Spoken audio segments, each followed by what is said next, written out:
Olá, João, seja bem-vindo. Bem, ó, são 10h31, nós já vamos iniciar aqui para ganhar tempo. Hoje, o nosso irmão presbítero Henrique é quem vai estar trazendo para a gente o estudo. Henrique, eu vou liberar aqui já também o compartilhamento de tela. Deixa eu só ajustar aqui. Prontinho. Certinho. Então, já liberei compartilhamento. A gente já está no horário. Vamos fazer uma oração para a gente começar, então. Eu vou pedir para o João Eduardo fazer essa oração para a gente. Pode ser, João? Sim, senhor. Bom dia. Bom dia. Meu Deus, meu Pai, nós entramos na Tua presença e pedimos que o Senhor venha nos abençoar com a palavra, meu Deus, que vai ser pregada agora, meu Deus. Em nome de Jesus, abençoe esse domingo. Amém. Que cada palavra vai entrar na nossa mente, no nosso coração, nos limpar de toda impureza e nos abençoar conforme a Tua vontade. Em nome de Senhor Jesus. Amém. Amém. Então, nós estaremos falando aqui a respeito do final do nosso credo apostólico. O tema é o credo apostólico e a igreja. É o segundo momento que nós vamos estar falando a respeito disso. A semana passada, o presbítero João Marcos já fez uma abordagem em alguns aspectos no primeiro tópico desse tema, e nós vamos seguir com esse segundo tópico. E eu digo para os irmãos que é um tópico que vai envolver mais questões legais e organizacionais. E o que eu estava dizendo é que provavelmente nenhum dos irmãos escolheu estar dentro da igreja presbiteriana como o ímpeto maior o sistema eclesiástico ou seus direitos e deveres. Eu não creio que ninguém tenha pegado aqui o manual presbiteriano, que contém a nossa Constituição, os regimentos, o código de disciplina, e lido antecipadamente para dizer, bom, agora eu entendi, é isso mesmo que eu quero. Eu creio que não tenha sido isso o motivador principal, e sim a pregação fiel da palavra. Mas as coisas têm muito link. Até essa questão organizacional e legal de funcionamento da nossa igreja tem uma base bíblica muito sólida. Então, conhecer esses aspectos que podem ser maçantes no primeiro momento, eu creio que sedimentam também o entendimento de você estar inserido no lugar em que você deve estar mesmo, né? Você conhecer a igreja a qual você está se filiando, nos aspectos funcionais dessa igreja, eu acho que fortalecem ainda mais essa sua escolha. Então, eu acho que o valor dessa aula está nisso. Tenham paciência, porque pode ser maçante no início, mas observem nesse ponto de vista de estar, então, conhecendo um pouquinho mais da igreja que vocês vão estar sendo inseridos como membros a partir da sua pública profissão de fé. Eu vou compartilhar minha tela aqui.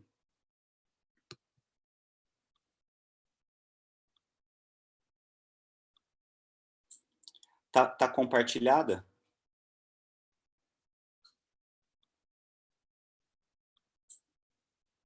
Estão vendo bem, irmãos? Sim, está chegando bem aqui, Henrique. Então, o credo apostólico é a igreja, né? Essa é a nossa temática de hoje. E só relembrando lá, então, a base que vai ser estudada na aula de hoje é a frase que diz: creio no Espírito Santo, na Santa Igreja Universal, na comunhão dos santos.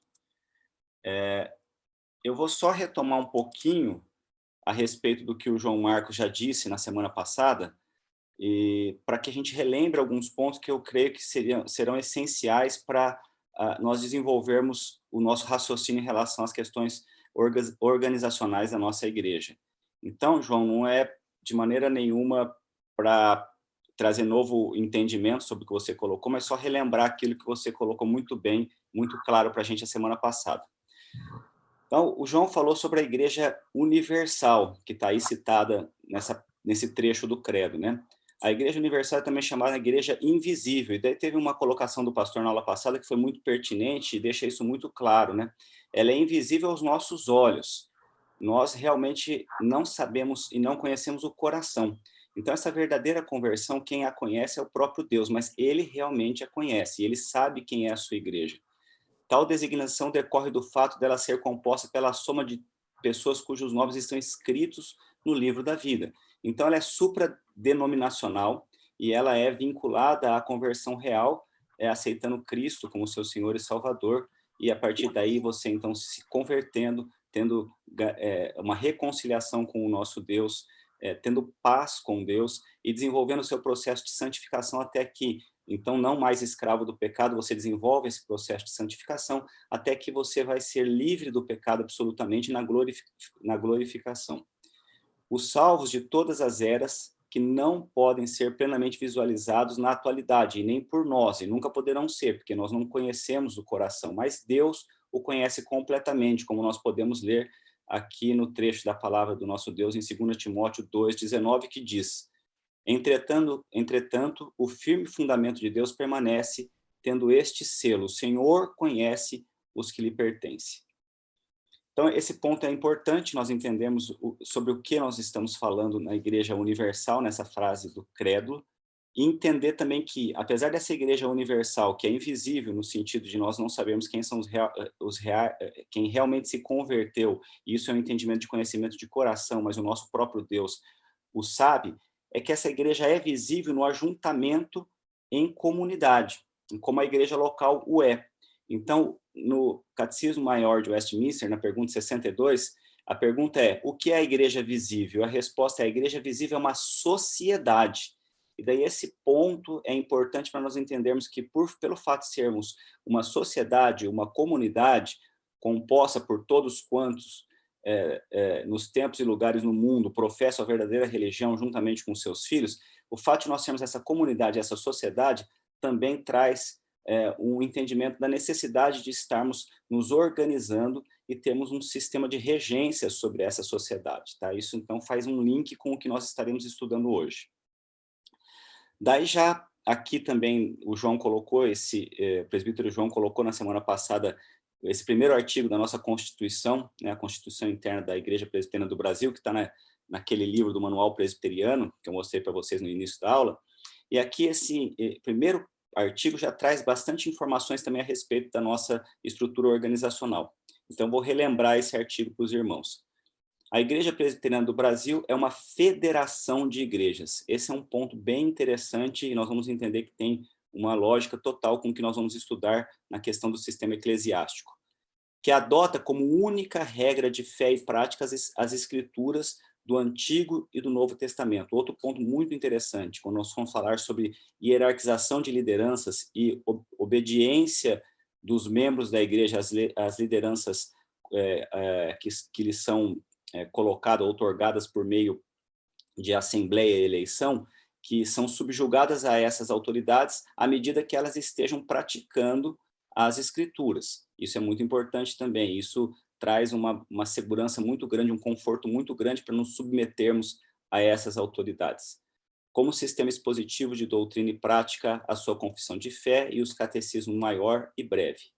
Rege-se pela presente Constituição, é pessoa jurídica, de acordo com as leis do Brasil, sempre representada civilmente pela sua comissão executiva e exerce o seu governo por meio de concílios e indivíduos regularmente instalados. Outro ponto interessante também, nós temos toda uma questão regulamentar para a pessoa poder se tornar presbítero docente, presbítero regente. E daí compor os diversos pleitos dentro da nossa organização eclesiástica. Então, esse é o início da nossa aula de hoje, que é conhecer um pouco a respeito do sistema de governo eclesiástico. O que seria isso, né? O conjunto de estruturas e procedimentos que define o funcionamento de uma denominação. Né? Essa eu acho que é uma definição bem tranquila, tem algumas outras definições que podem ser colocadas para dizer a respeito do que seria o sistema de governo eclesiástico, mas essa eu coloquei como sendo a mais tranquila de a gente poder absorver. Então, as estruturas e procedimentos que definem como aquela denominação funciona. Nós vamos estudar 3 sistemas de governo eclesiástico, que são os 3 sistemas mais conhecidos e mais utilizados nas diversas denominações. Nós vamos citar quais denominações adotam cada um deles e quais são os pontos principais relacionados a esses sistemas de governo eclesiásticos. Então, o sistema episcopal, sistema congregacional e o sistema presbiteriano, que é o nosso sistema de regência. O sistema episcopal ele é um sistema muito conhecido da maioria de nós, e ele talvez seja o sistema mais utilizado como sistema eclesiástico, eu acredito. Até algumas igrejas reformadas o utilizam como sistema de gestão eclesiástica. Quem tipifica esse sistema de gestão episcopal é a Igreja Católica Apostólica Romana, mas também a Igreja Metodista e a Igreja Anglicana são exemplos de igrejas que adotam esse sistema episcopal. O grande ponto de atenção nesse sistema episcopal é que existe um líder mundial. Na Igreja Católica Apostólica Romana é o Papa, nas outras igrejas, às vezes, chamado apóstolo ou bispo, e a partir desse líder mundial se desdobram os entendimentos doutrinários e os direcionamentos de gestão de toda a igreja, e daí desdobra para o líder regional, para o líder local e para as igrejas locais. Então, um top-down, né? Só que esse top-down, que a gente vai entender que no nosso sistema presbiteriano ele existe também, ele é vinculado a um líder mundial, é um comando central por uma única pessoa. Daí vem um ponto de atenção. Essa pessoa é um ser humano tal como nós somos, e nós nos conhecemos e conhecemos a nossa natureza, e nós sabemos que a nossa natureza é carnal. Mesmo regenerados, nós somos ainda assediados pelo pecado. Óbvio que o nosso processo de santificação nos traz um crescimento e um desenvolvimento espiritual, e assim tem que ser, e nós, dia após dia, vamos galgando ganhos em relação à nossa santificação. Não poderia ser diferente se nós formos realmente convertidos. Contudo, nós frequentemente entendemos que há uma variação muito grande em relação à nossa comunhão com o nosso Deus e a nossa santificação. Existem momentos que nós somos carnais e absolutamente carnais. Então, isso tudo estar vinculado a um líder mundial traz uma preocupação muito grande, porque a palavra dele é lei, e é uma única pessoa sem nenhum contraponto. Mas o que mais chama, e isso é fora da base bíblica, né? Não existe base bíblica para esse tipo de situação. Nós lemos em Provérbios, como está aí no slide 15 e 22, onde não há conselho fracassam os projetos, mas com os muitos conselheiros há bom êxito. Mas esse não é o ponto principal que preocupa. O ponto principal é que uma grande parte das igrejas que adotam o sistema episcopal, além de entender que tem esse líder mundial, eles entendem que esse líder mundial ele é considerado instrumento de Deus para novas revelações e que essas revelações têm autoridade inquestionável. Aí é o ponto mais preocupante. E vocês discutiram um pouquinho na aula passada a respeito de um decreto do Papa recente, que, segundo a visão do pastor, é a maior mudança doutrinária que existiu nos últimos tempos dentro da Igreja Católica, que é o Tutti Fratelli, que é a pregação do universalismo, que é totalmente antibíblico e minimiza e despreza o sacrifício vicário de Cristo como o único meio de estarmos sendo reconciliados com o Pai. Joga no lixo a frase que Cristo diz que eu sou o caminho, a verdade e a vida, ninguém vem ao Pai senão por mim. Joga no lixo um dos versículos mais conhecidos por nós todos, que é porque Deus amou o mundo de tal maneira que deu o seu Filho unigênito para que todo que nele crê não pereça, mas tenha vida eterna. Realmente, assim, tira toda a centralidade de Cristo, então despersonaliza totalmente a questão do cristianismo. Esse é o grande ponto de atenção, sabe? E essa preocupação é porque a própria palavra nos traz essa situação como uma preocupação grande em relação a mudanças a respeito do que está revelado. A partir da revelação do Novo Testamento, não existem novas revelações. A revelação está feita e a palavra está exposta. E Deus se revela para os seus filhos através da sua palavra. Só que é uma palavra inerrante, que foi inspirada pelo próprio Espírito Santo. E dessa forma ela deve ser respeitada e observada e pregada fielmente dentro da sua totalidade e com uma consciência plena do que está inserido dentro da sua revelação previamente feita. Ela mesma se interpreta e ela mesma se prova. E só dentro dela deve ser feito qualquer revelação ou qualquer exposição. Com a prerrogativa de atender o que nós lemos lá em Provérbios 22, 18 e 19. Ele diz o seguinte: eu, a todo aquele que ouve as palavras da profecia deste livro, testifico. Se alguém lhes fizer qualquer acréscimo, Deus lhe acrescentará os flagelos escritos nesse livro. E se alguém tirar qualquer coisa das palavras do livro da profecia, Deus tirará a sua parte da árvore da vida, da cidade santa e das coisas que se acham escritas neste livro. Ô, Henrique, Quer você falar um falou pouquinho aí, pastor? Fica à vontade. Você falou Provérbios, mas é Apocalipse. Ah, sim. O Que você Provérbios falou, 22, que 15 você já era... leu, inclusive, Apocalipse, só que você falou Provérbios, acontece. Ah, tá bom. Provérbios 22, obrigado. 18 e 19. Aproveita, alguém, esse é o primeiro ponto, se vou seguir agora para o segundo modelo eclesiástico, alguém tem, de governo eclesiástico, alguém tem algum ponto, não está claro isso, ficou algum aspecto a ser esclarecido? Pastor, alguma colocação que o senhor gostaria de fazer? Ô, Henrique, esse modelo eclesiástico ele está cada vez mais comum entre as igrejas evangélicas. Então, você tem muita igreja assim, que o pastor ele é o líder máximo de tudo, ele é a figura principal. Às vezes, esse modelo, rapaz, ele chama atenção, ele é atrativo, porque se você tem assim, esse chamado pastor com perfil executivo, grande realizador, essas igrejas crescem muito rápido, elas conquistam coisas rapidamente, né? Rapidamente elas decidem coisas, expandem, crescem, se tornam grandes corporações, né? E por quê? Por causa disso. O pastor tem aquela ideia, aquilo que ele pensou hoje de manhã, ele já implementa à noite, né? Não precisa consultar, esperar aprovação.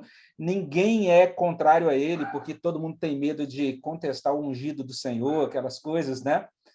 Mas é isso, acaba que ao mesmo tempo que tem esse grande apelo assim, para grandes realizações e criar grandes estruturas, como a gente tem aí, por exemplo, a Igreja Universal do Reino de Deus, outras grandes estruturas que crescem muito rapidamente, mas aí tem essa limitação de que essa pessoa está lá no topo, incontestável, inquestionável e frágil, né?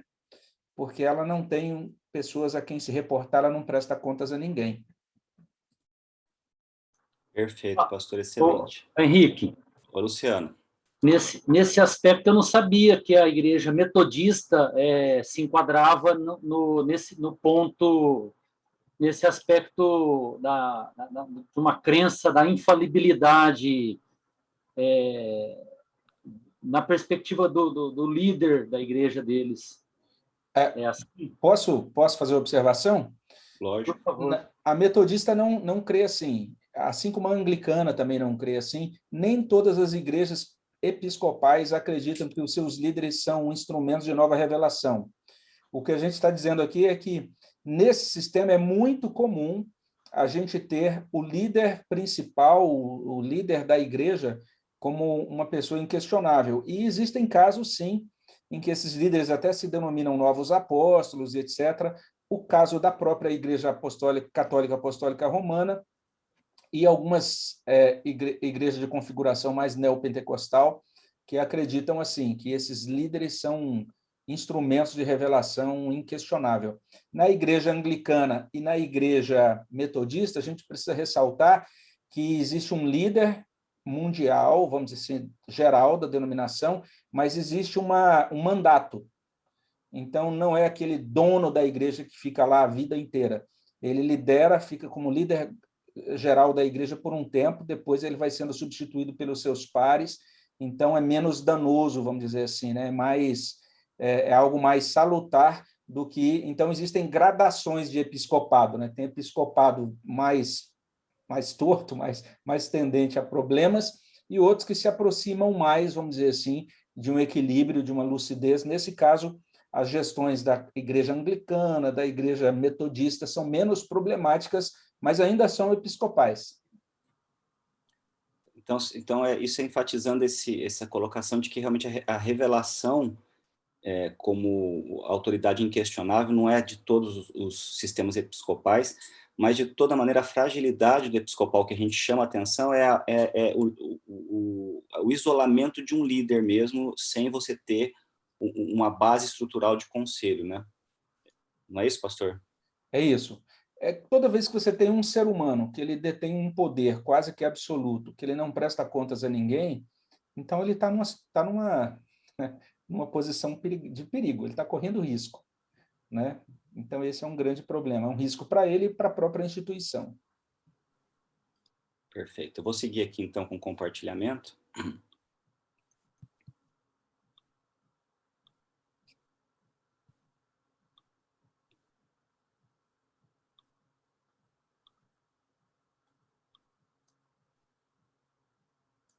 Então, o segundo sistema que nós vamos estar falando é o sistema congregacional.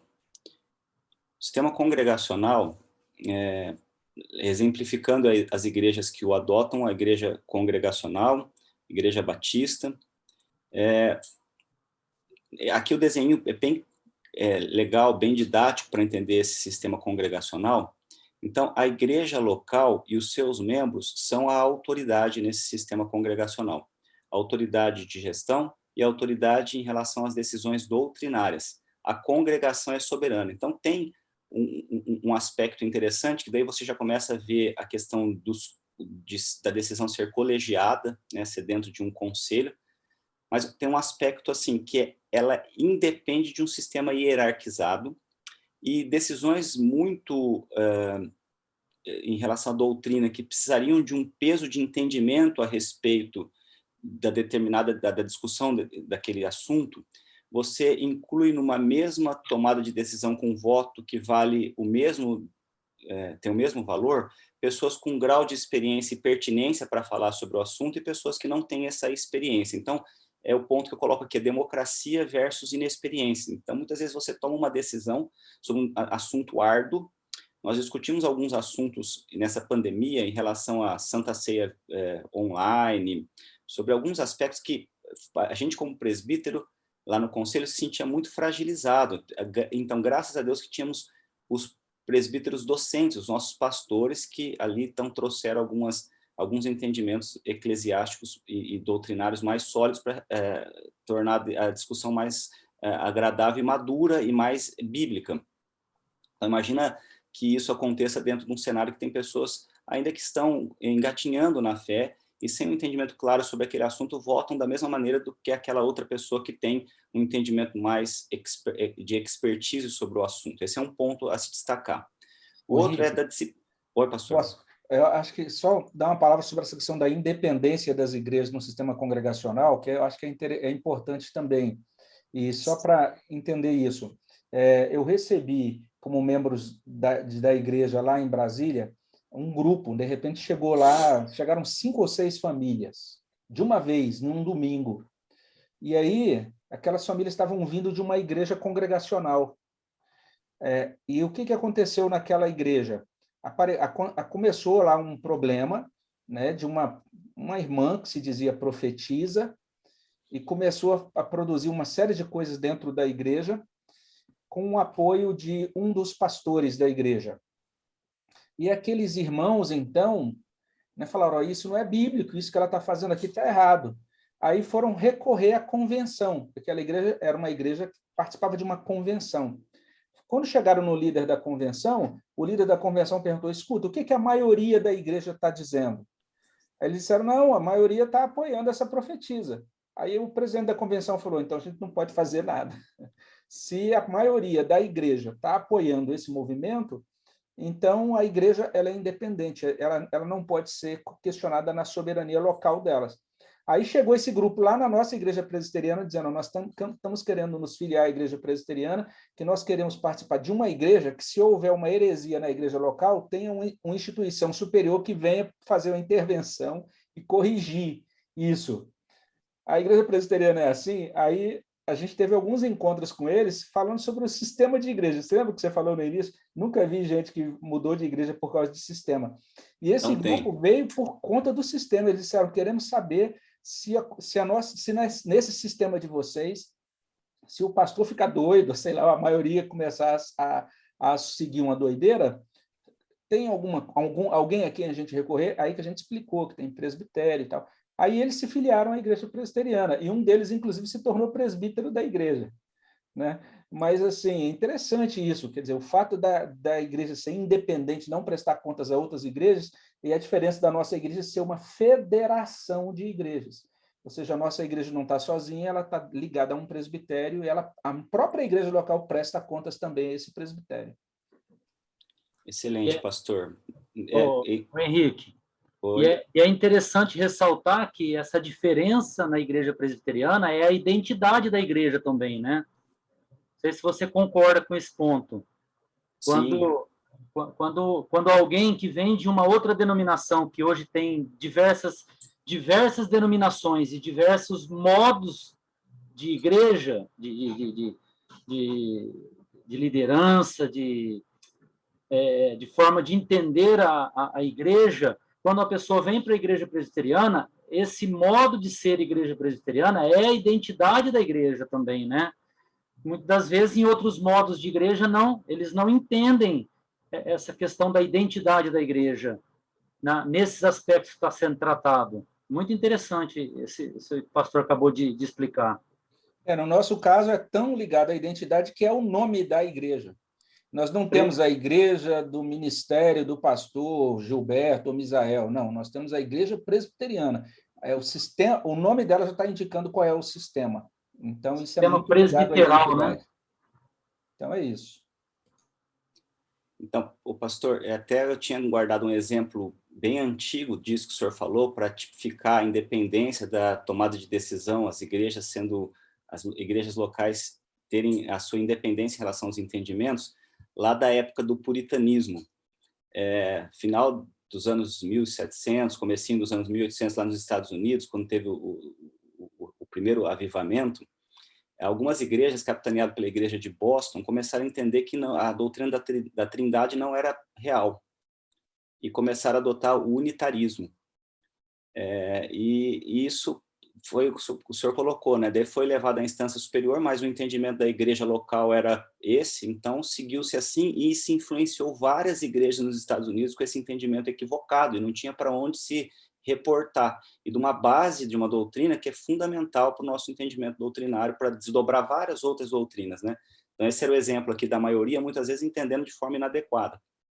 E um outro ponto de atenção, só para também dizer que a gente entende que é um ponto de dificuldade para esse sistema, é que a disciplina também é tomada pela maioria dentro da igreja e se expõe, né, para a igreja todos os pontos a serem colocados para a disciplina, né? E a gente tem também dentro do nosso domínio presbiteriano o tratamento dessas situações que precisam ser colocadas sob disciplina de uma maneira muito mais resguardada, muito mais velada, no sentido de não expor a dor e o sofrimento da pessoa que está passando por disciplina. Isso é feito dentro do conselho, com todo um cuidado de não ficar expondo as pessoas dentro dos seus erros. Obviamente são penalizadas, obviamente são ademoestadas, muitas vezes a comunidade fica sabendo a respeito disso, mas as exposições de tratativas e de entender o problema são feitos dentro do conselho, que é um pouco mais restrito. Henrique, por favor, posso dar um exemplo ainda sobre isso? Não? Sim, lógico. Eu visitei uma igreja congregacional lá em Fortaleza, uma igreja enorme, com mais de 5.000 membros.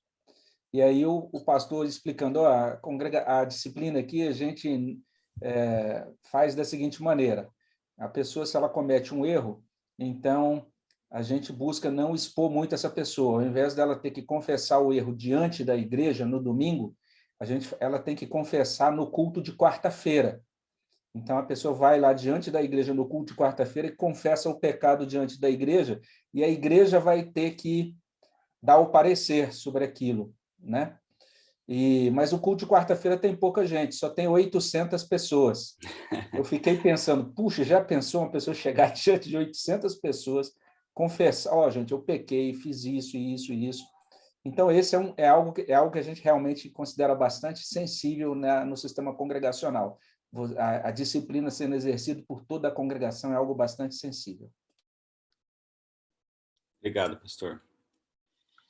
Então, eu vou só sair um pouquinho aqui, porque às vezes a gente fica alguma dúvida. Eu queria parar para entender se os irmãos compreenderam bem esses dois sistemas, episcopal e congregacional. Se tem algum questionamento, fiquem à vontade. Eu acho que as participações aí do pastor, do Luciano também contribuíram bastante, mas às vezes tem algum irmão que tem alguma dúvida ou quer perguntar alguma coisa. Por favor.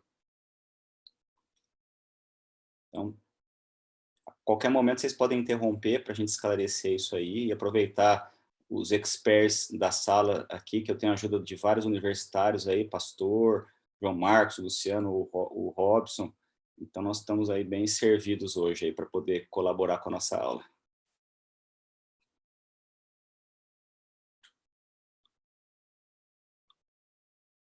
Então, seguindo aqui, nós vamos falar do nosso modelo de gestão eclesiástico, que é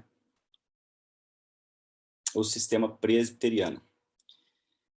A figurinha aqui vai também ajudar bastante a gente a elucidar como acontece essa maneira da gente gerir a nossa igreja.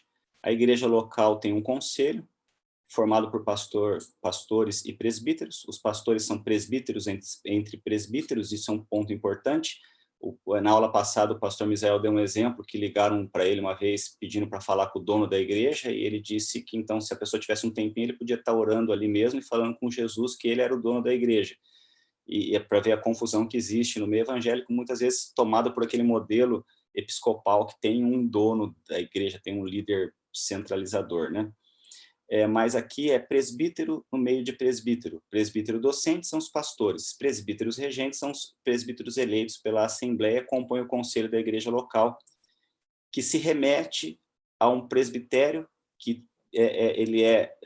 faz a gestão de uma área maior, de uma micro-região.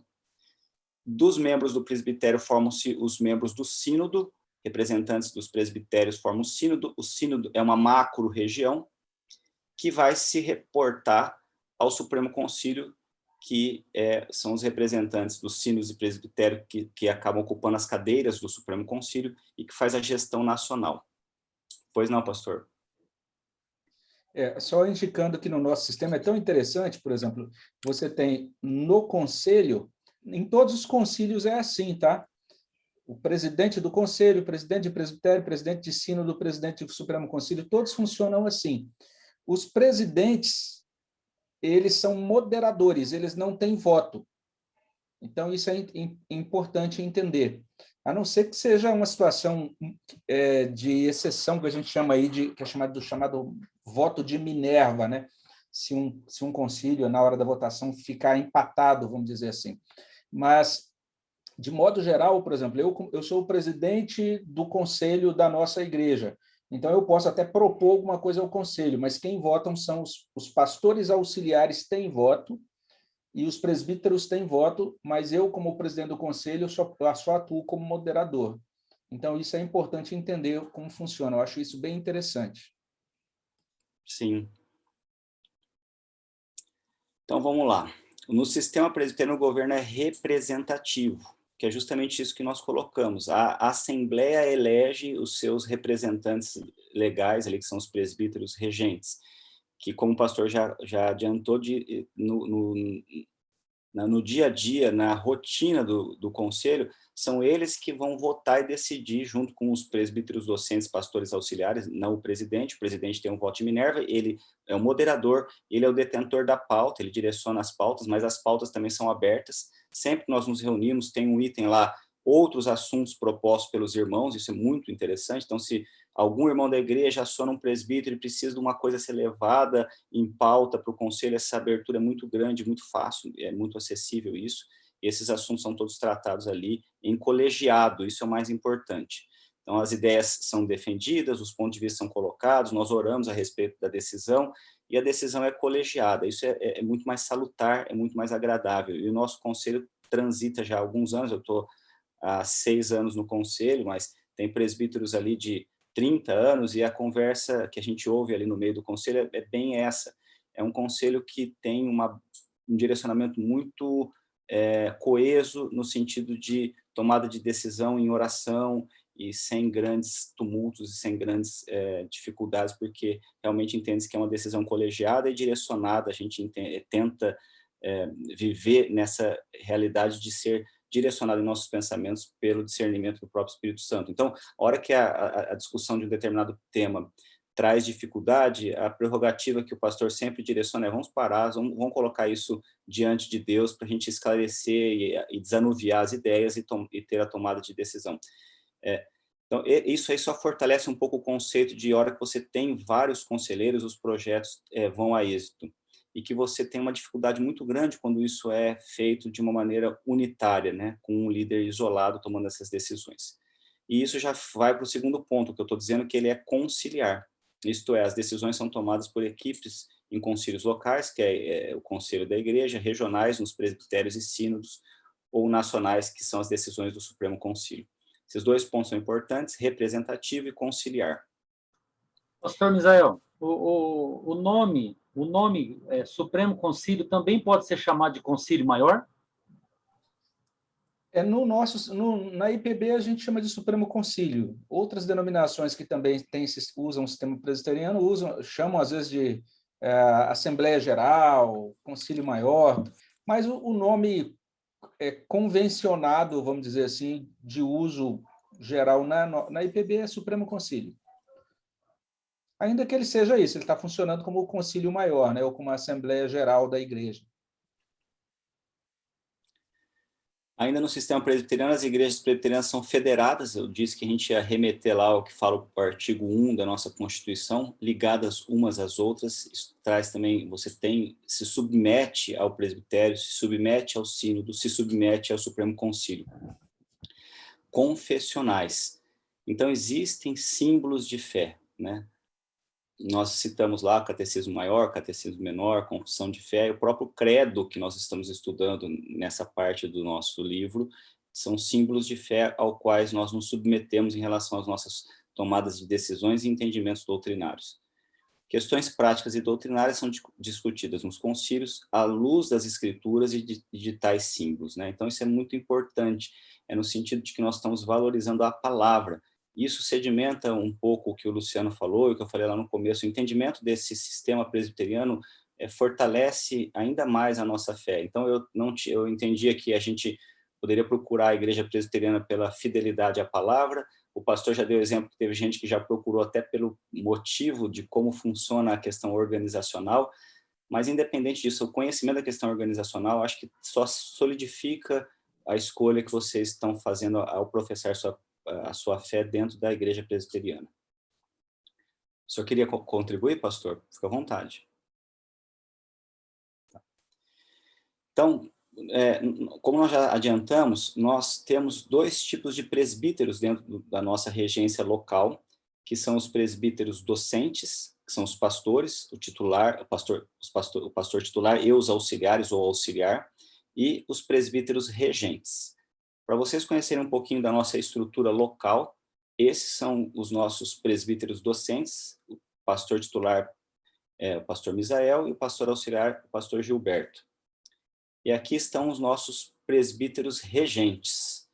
Então, eu vou citar aqui na coluna da esquerda, de cima para baixo, nós temos o Alceu, o Júlio, o Marcos Prisco. Na coluna do meio, o Rogério Sócio, o Antônio Cabreira e o Gilmar. Lá em cima sou eu, o meu pai, Gandolf, presbítero Moisés e presbítero Paulo de Carvalho. Hoje nós somos os presbíteros regentes da igreja. Pois não, pastor? Só destacando aí que o presbítero Moisés, você falou que tem presbítero que é presbítero há 30 anos, o presbítero Moisés é presbítero há 50 anos. Ele é a história viva da igreja, né? Qualquer coisa que precisa lembrar, a gente aciona o presbítero Moisés, o senhor lembra lá? Ele estava lá. É muito gostoso, muito interessante. Então, o que a gente realmente entende desse conhecimento do modelo de governo eclesiástico e traz aqui algumas bases bíblicas para solidificar o porquê da escolha desse sistema e qual é, então, o entendimento de que ele seja talvez um sistema, no nosso entendimento, obviamente, um sistema que tem mais direcionamento bíblico. Eu vou trazer alguns trechos aqui que estão no livro que vocês têm em mãos, que solidificam esse entendimento. Então, um desses trechos está em Êxodo 18, 19, 23, está sendo feita a escolha dos auxiliares de Moisés, e daí o sogro dele faz uma colocação que é bem interessante, que se assemelha muito ao sistema presbiteriano. Na hora que ele fala, parece que ele já está falando ali de como que é o sistema presbiteriano. Eu vou colocar a figurinha depois vocês olhem a figurinha com base no que ele coloca como sugestão para a escolha dos auxiliares, né? Então ele fala: ouve, pois, as minhas palavras e te aconselharei. E Deus seja contigo. Representa o povo perante Deus, leva suas causas a Deus, ensina-lhes os estatutos e as leis e faz-lhes saber o caminho em que devem andar e a obra que devem fazer. Daí olha aqui: procura dentre o povo homens capazes, tementes a Deus, homens de verdade, que aborreçam a avareza. Então, o aspecto moral da escolha e da prerrogativa de estarem cumprindo as escrituras, isso a gente também valoriza em relação à escolha dos nossos representantes. Daí ele coloca: põe-nos sobre eles por chefe de 1000, chefe de 100, chefe de 50 e chefe de 10. Então, vamos lá de trás para frente. No conselho da igreja local, chefe de 10. No sínodo, 100 a 5, no presbitério, 100 a 50. No sínodo, 100. No Supremo Concílio, 1000. Acho que ele estava falando desse sistema presbiteriano lá atrás. Foi ele que, o Jetro, que acabou desenvolvendo isso aí. Toda causa grave trarão a ti, está levando lá para o Supremo Concílio, mas toda causa pequena eles mesmos julgarão. Será assim mais fácil para ti, e eles levarão a carga contigo. Se isso fizeres, e assim Deus te mandar, poderás então suportar, e assim também todo este povo tornará em paz ao seu lugar. Bom, Henrique, eu tenho muitos amigos de outras denominações, pastores de outras denominações, batistas, tenho amigos metodistas, tenho amigos pastores de igrejas pentecostais. Eu sempre brinco com eles, né? Falo: olha, gente, essa questão das denominações não é uma coisa importante, né? Porque essas são pequenas divisões. Quando a gente chegar no céu, vão terminar as denominações, lá todo mundo vai ser presbiteriano, vai ser ótimo. Eles ficam com raiva de mim por causa disso. Você falou aí, olha aí o texto, está lá em Êxodo, já tinha presbiterianismo lá no Antigo Testamento. Vou voltar à tela aqui. Então, olha lá, ó. É bem que nós estamos falando aí no desenho, é representativo da fala de Jetro lá em Êxodo 19.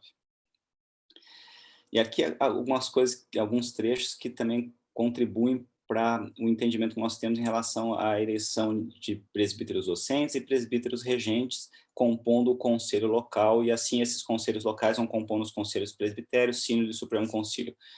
E promovendo-los em cada igreja a eleição de presbíteros, depois de orar com jejuns, os encomendaram ao Senhor em quem haviam crido, em Atos 14, 23.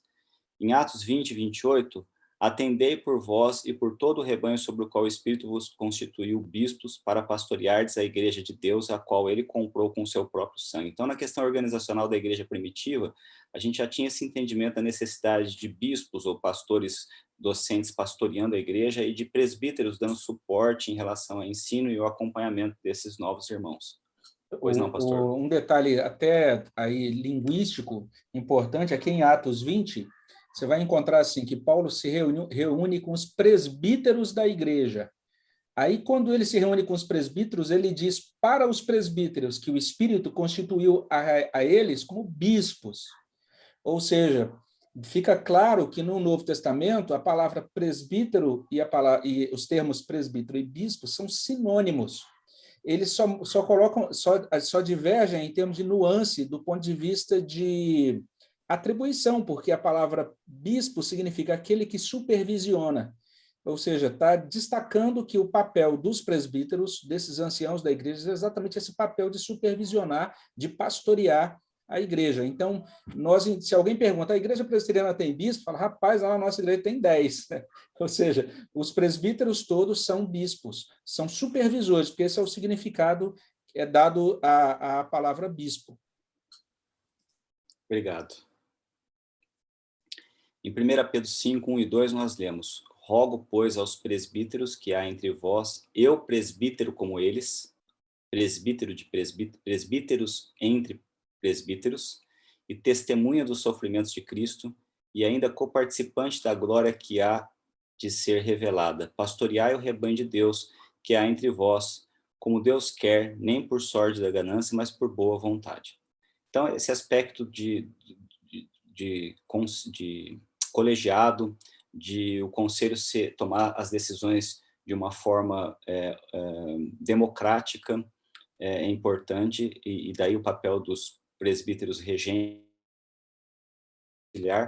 e já o pastor adiantou a questão da atuação dentro do conselho, das reuniões do conselho, do pastor titular. E só também alguns esclarecimentos. Então, os presbíteros têm toda essa prerrogativa de ensino, de acompanhamento, de suporte aos presbíteros regentes. Agora, é prerrogativa do presbítero docente a bênção apostólica e a instituição dos sacramentos. Daí isso é prerrogativa única dos presbíteros docentes. Então, os pastores é que têm a atribuição da bênção apostólica e da instituição dos sacramentos, da Santa Ceia e do batismo. Então, esse é o primeiro tópico, e nós vamos seguir aqui para o segundo tópico, e ele é rápido, só para que a gente vai terminar rapidamente aqui, já estamos adiantados no horário. Direitos e deveres dos membros da igreja. Então, a IPB possui 2 tipos de membros: os comungantes, os que tenham feito sua pública profissão de fé, que vocês vão se tornar o término aqui do nosso curso, e os não comungantes, que são os membros menores de 18 anos de idade, batizados na infância e que não tenham feito a pública profissão de fé ainda. Na nossa igreja local, nós somos 91 membros não comungantes e 527 membros comungantes. Esse é o relatório do ano passado, que está disponível no site da igreja. Então, aqui no artigo 14 da nossa Constituição, subscreve-se 5 deveres dos membros. Isso é importante para vocês entenderem que vocês estão se sujeitando a isso. Quando vocês forem publicar sua fé perante a igreja, alguns desses deveres, na verdade, esses deveres todos serão questionados publicamente para que vocês afirmem a observância a esses deveres. Então, vamos entender quais sejam. São deveres dos membros da igreja conforme o ensino e o Espírito Santo do Senhor Jesus Cristo. A. Viver de acordo com a doutrina e prática da Sagrada Escritura, da Escritura Sagrada. B. Honrar e propagar o Evangelho pela vida e pela palavra. C. Sustentar a igreja e suas instituições moral e financeiramente. D. Obedecer às autoridades da igreja enquanto essas permanecerem fiéis às Sagradas Escrituras. E. Participar dos trabalhos e reuniões da sua igreja, inclusive em assembleias. O artigo 15 diz: perderão os privilégios e direitos de membros os que forem excluídos por disciplina, e bem assim os que, embora moralmente inculpáveis, não foram disciplinados, manifestarem o desejo de não permanecer na igreja. Então, vamos destacar quais são os 5 deveres. Viver a palavra, honrar e pregar o evangelho, apoiar a liderança, estar presente e sustentar a igreja. Os 2 primeiros, viver a palavra, honrar e pregar o evangelho, eles falam a respeito do testemunho externo que nós temos que ter em relação à nossa nova vida, a novidade de vida que nós temos. Então, pregar a palavra, testemunhar a respeito da nossa regeneração, ter conhecimento da palavra, saber dar justificativa a respeito da nossa fé.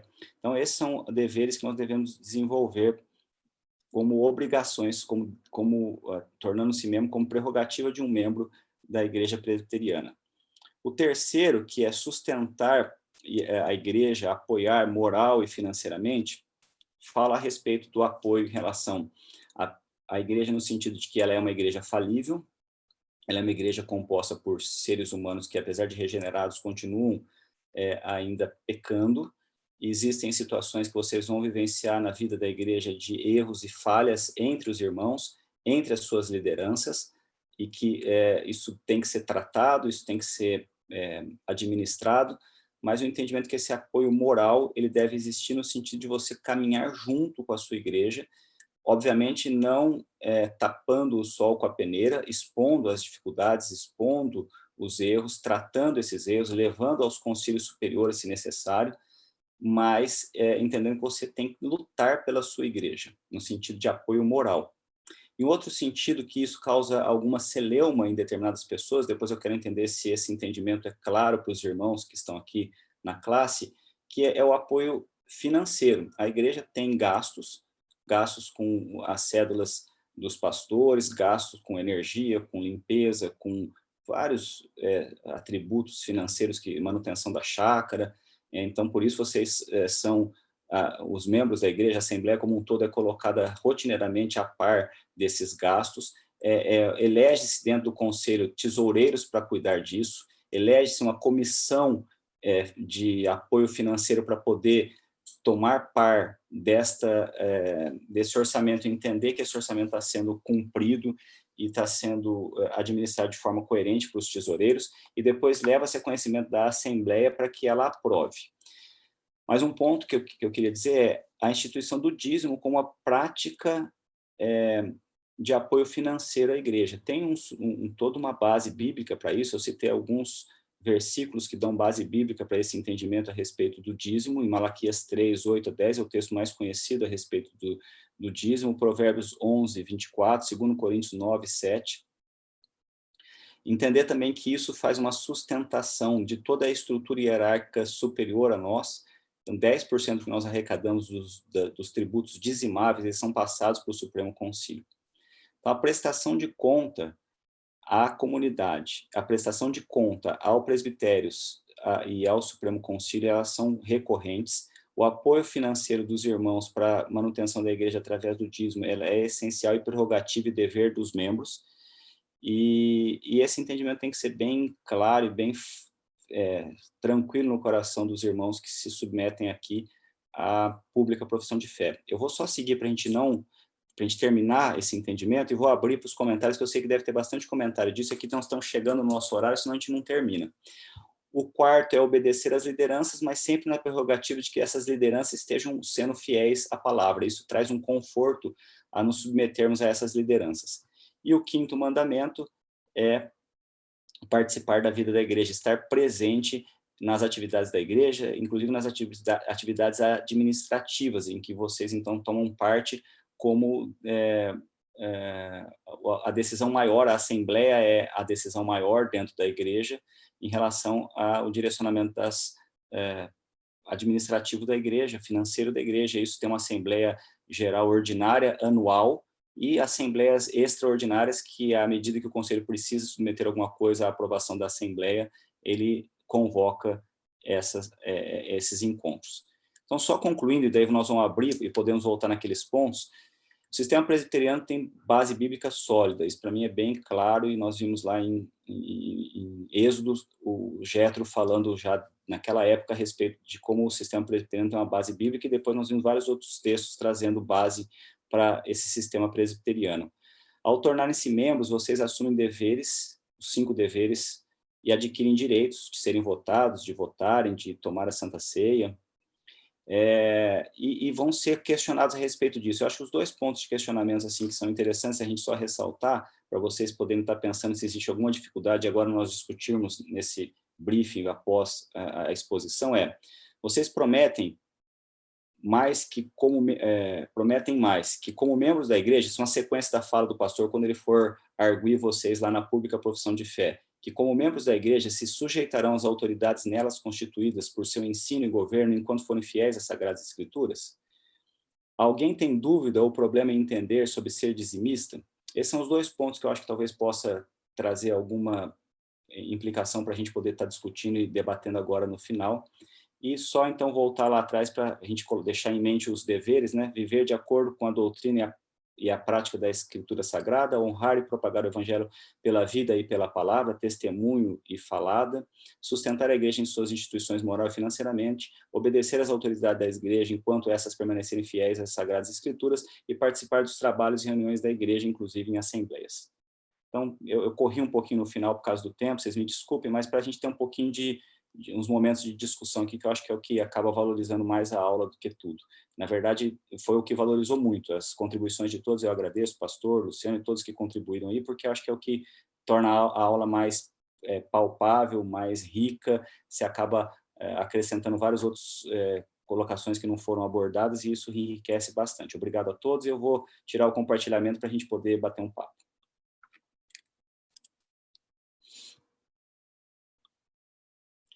Então, está aberto aí as colocações, desculpa a correria do final, senão a gente não chegava no momento adequado, já são 11h28, mas agora está aberto aí para as dúvidas e colocações dos irmãos, por favor.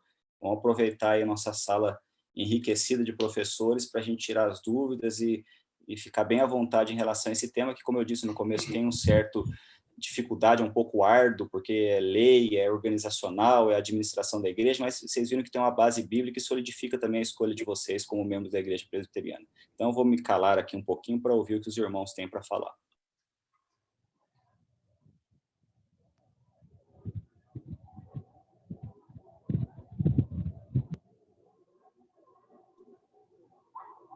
Esse momento é tipo casamento, né? Fale agora ou cale-se para sempre, essas coisas assim, né?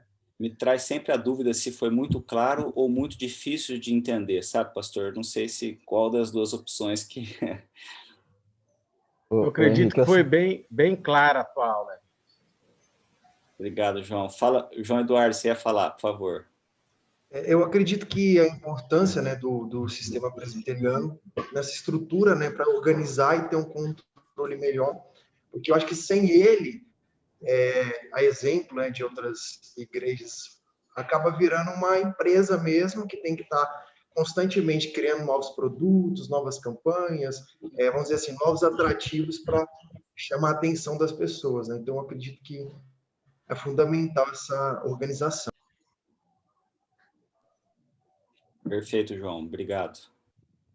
Eu ia falar, até tem a ver com isso que o João Eduardo levantou, porque tanto a questão que você colocou, Henrique, lá no início, das pessoas procurarem a igreja presbiteriana pela fidelidade na palavra, e depois com o exemplo, né, da procura por conta do sistema de governo, a gente vai ver que elas se encontram, né, essas iniciativas, porque é bem fundamentada esse modelo de governo da nossa igreja presbiteriana, está bem fundamentada nas escrituras, né? Isso nos dá uma tranquilidade, uma segurança muito grande. É isso mesmo, Robinho. É interessante essas coisas, né? Parece simples e parece que não tem um valor inicialmente claro, mas só solidifica mesmo a fé, o entendimento ao cumprimento da palavra. Eu vou dar um testemunho aqui, eu já falei isso várias outras vezes, e isso também não é bajular sem motivo, eu não tenho motivo nenhum para fazer essa bajulação, mas eu sou membro da igreja desde da tenridade, né? Então, desde uns 4 anos de idade que eu frequento a igreja local. E, na verdade, eu me converti verdadeiramente com 18 anos, apesar de frequentar desde 4 anos de idade. Mas o senhor está na igreja há 13 anos, pastor? Esse agora é o 12º. 12º. Então, só há 12 anos, foi no primeiro ano que o pastor estava como pastor titular da igreja, que eu entendi claramente a respeito de graça. Isso, para mim, parece ser simples, né? Mas isso, para mim, fez um sentido tão grande, solidificou tanto a minha fé. Então, esse conhecimento da palavra, o estudo da palavra, você vai se aproximando mais mesmo de uma intimidade com Deus. E no sistema eclesiástico de governo, você entendendo que o teu sistema de governo tem base bíblica, eu também acho que traz uma sustentação para a fé. Então, acho que as coisas são muito linkadas mesmo, Robinho, como você falou.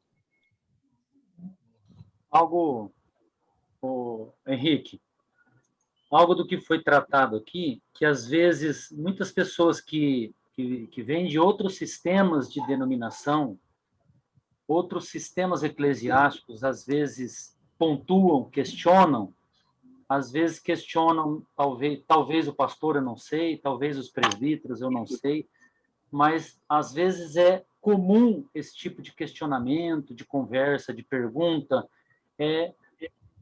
sobre o texto dentro do que foi falado, o texto de 1 Timóteo, capítulo 3, das qualificações, das vocações, do chamado para o presbiterato, para o diaconato, e porque muitas das vezes lá fora, em outras denominações, tais qualidades, tais predicados não são exigidos.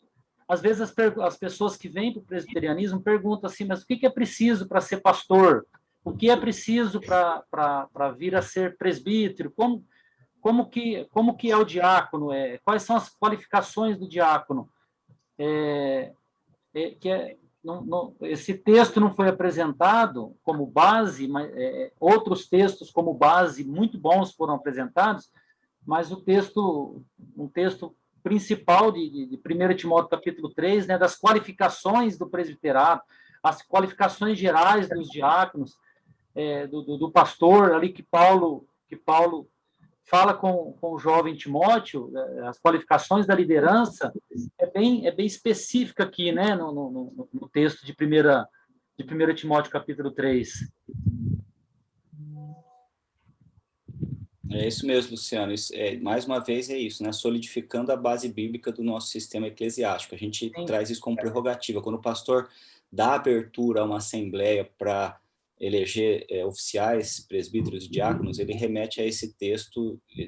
Em todo o processo, na verdade, esse texto é relembrado para que a gente possa, em oração e jejum, como disse um dos textos que eu li, e na observância dessas prerrogativas, estar elegendo os nossos líderes, né?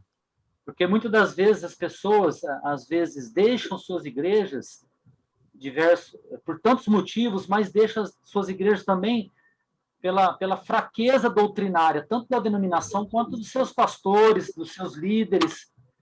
Quando eles chegam na igreja presbiteriana, eles encontram pessoas, líderes, principalmente líderes preparados, né? Com suas vocações assim bem específicas naquilo que Deus chamou elas para liderar na igreja presbiteriana. Isso é um destaque dentro do presbiterianismo, as capacidades das quais se destaca nesses líderes, né? O preparo pastoral, o preparo de cada presbítero ali, com suas contribuições na administração da igreja, enquanto, na verdade, tudo isso a gente tem base bíblica muito sólida, né? Aqui no texto de 1 Timóteo capítulo 3. Perfeito, Luciano. Deixa eu fazer só um contraponto nisso, e até para os irmãos que estão entrando como novos membros aí. Existem várias histórias de pessoas se desligando também da igreja por conta de queda de líderes. Esse é um fato, e nós falamos do apoio moral, é um fato, a igreja é feita por homens. E apesar de toda essa prerrogativa, nós somos falíveis. E já no nosso íntimo, nossa liderança, e na verdade eu vou falar então por mim, mas eu creio que eu falo por todos os líderes, nós nos conhecemos como seres humanos e conhecemos a nossa intimidade e sabemos que nós estamos desenvolvendo o nosso processo de santificação. Nós julgamos em disciplina os irmãos, porque isso é prerrogativa da liderança, mas com muito temor e tremor, porque nós sabemos que nós somos sujeitos à queda. Então, o primeiro ponto vocês são liderados por pessoas, sim, que têm uma observância à palavra e uma submissão à palavra, mas vocês são liderados também por pessoas falíveis. Isso é um ponto importante. Segundo, vocês vão estar entrando numa igreja que tem como dono Cristo. Isso é o mais importante de tudo. Então, eu não me lembro o nome, mas foi uma das coisas que me impactou muito. Foi o pastor talvez lembre, ele tinha um programa de sábado. Ele é um pastor americano que ele adulterou. Ele tinha um programa que era transmitido em TV normal, eu não vou me lembrar, mas ele era muito assim, ele virou um popstar da igreja evangélica nos anos de 80, começo de 90, eu creio. Você está falando do Jimmy Swaggart? Jimmy Swaggart, exato. E ele caiu em adultério, sabe? E teve uma ideia, a igreja se quebrou totalmente, né? E, na verdade, é isso. Ele era um homem falível. E ali quem tipifica a igreja é Cristo. Então, vocês têm que expor as nossas falhas, têm que, diante da palavra, nos chamar a ser ademoestados como liderança, se não estivermos cumprindo a palavra, mas entendam isso, vocês estão entrando numa igreja que tem homens que lideram e que são homens falíveis em suas atitudes, em suas palavras, muitas vezes, e o entendimento é que a base para vocês estarem nessa igreja é Cristo. Isso tem que ser muito bem colocado também como contraponto, mas óbvio, Luciano, a tua colocação é perfeita, tá? Só estou dando outro peso do outro lado para entender que nós temos as nossas deficiências claras e evidentes. E chamar a atenção que isso eu acho muito legal no texto sobre Jétro, é que Moisés acolhe o conselho do sogro dele. né? O sogro dele não era o líder geral, então nós, como líderes, também entendemos isso, que nós precisamos da ajuda dos membros da igreja. E, às vezes, uma boa puxada de orelha dos membros da igreja também, que chegam para a gente e falam: pastor, será que isso aí realmente... Isso é assim na igreja presbiteriana. Entenda você que está aí na classe Novos Membros.